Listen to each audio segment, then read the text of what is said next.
Municipal vice chairmans కొన్నారు. ఆ municipal chairperson యానాదోళ్ళ అమ్మాయి ఉంటే ఆ అమ్మాయిని కొన్నారు. అది కొన్నందువల్ల ఏమైంది, మనకి ఇంకా బాగా బిగిసిపోయింది.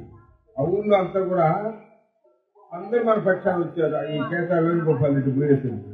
ఆ సర్కారు మండలి వాటిలో కూడా మిగతా ముస్లింలందరూ ఎక్కువ ముఖ్యమయ్యారు. అట్లాగే యానాదోళ్ళ అమ్మాయి అట్లా పోయినందువల్ల ఏముంది పాప అమ్మాయికి నెత్తి మీద రూపాయలు పెట్టి ఆయన పరిస్థితి చేయదు. అసలు మనం నిలబెట్టి వాలంటీర్గా ఉన్నదట. గౌతమ్ బాబు అమ్మాయికి అవకాశం కల్పించాడు. ఆత్మకూరు మున్సిపల్ చైర్పర్సన్ అయితే అమ్మాయి యానాదోళ్ళ అమ్మాయి వార్డు మెంబర్ గా ఉన్నది.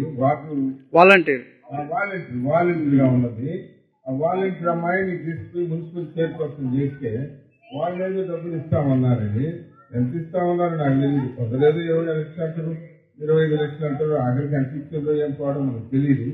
ఆ విధంగా డబ్బులు అందరికి ఇచ్చి కొనాలని చూస్తున్నారు.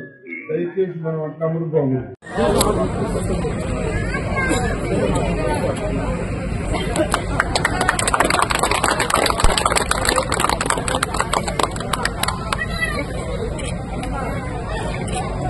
అందరికీ నమస్కారము. నా పేరు గోపారం వెంకటరమణమ్మ. నేను 15వ వార్డులో గతంలో వాలంటీర్గా ఉన్నాను. తర్వాత జరిగిన ఎన్నికలలో కౌన్సిలర్గా గెలిచి తర్వాత మున్సిపల్ చైర్మన్గా నాకు హోదాను కల్పించడం జరిగింది. నేను గత కొద్ది కాలంగా వైఎస్ఆర్సీపీ పార్టీలో విధులు నిర్వహిస్తున్నాను.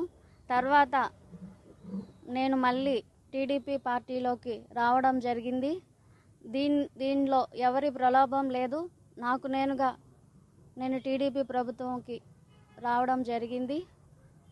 గత 2 రోజుల కిందట గౌరవ మాజీ పార్లమెంట్ సభ్యులు మేకపాటి రాజమోహన్ రెడ్డి గారు ఒక అమ్మాయి అని కూడా చూడకుండా, పెళ్ళి కావాల్సిందని అనే అమ్మాయిని గుర్తించకుండా కూడా ఏనాదోలు అని నా గురించి విమర్శించారు. నెత్తిపైన రూపాయి పెడితే 10 పైసలకు కూడా కొనరని, అమ్ముడు పోయిందని అసభ్యకరంగా మాట్లాడి నా గౌరవానికి భంగం కల్పించారు.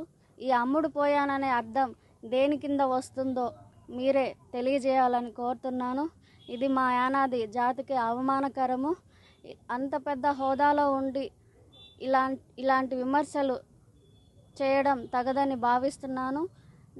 నా గౌరవానికి భంగం కలిగించిన మాజీ పార్లమెంట్ సభ్యుల మీద, అదే మేకపాటి రాజమోహన్ రెడ్డి గారి మీద తగు చర్యలు తీసుకోవాల్సిందిగా కోరుతున్నాను. అదేవిధంగా రానున్న రోజులలో నాకు జరిగే ప్రతి ఒక్క విషయానికి, పరిణామాలకు కూడా తగు రక్షణ కల్పించవలసిందిగా పోలీస్ శాఖ వారిని కోరుతున్నాను. Thank you. ఈరోజు నేను ఆనం కైవల్యమ్మ గారితో టిట్కో ఇళ్లలో ప్రచారం చేయడం జరిగింది. ఇప్పుడు దాకా అక్కడే ప్రచారం చేసి ఇప్పుడే పోలీస్ స్టేషన్కి వచ్చి కంప్లైంట్ జరగడం జరిగింది. నాకు ఆ రోజే తెలుసుంటే ఇచ్చేదాన్ని, కానీ నాకు తెలియదు. కొందరు మీడియా మిత్రుల ద్వారా తెలుసుకున్నాను. అందుకే వెంటనే వచ్చి పోలీస్ స్టేషన్లో కంప్లైంట్ ఇవ్వడం జరిగింది. దీనిపైన వెంటనే చర్యలు తీసుకోవాల్సిందిగా పోలీస్ శాఖ వారిని కోరుతున్నాను. Thank you.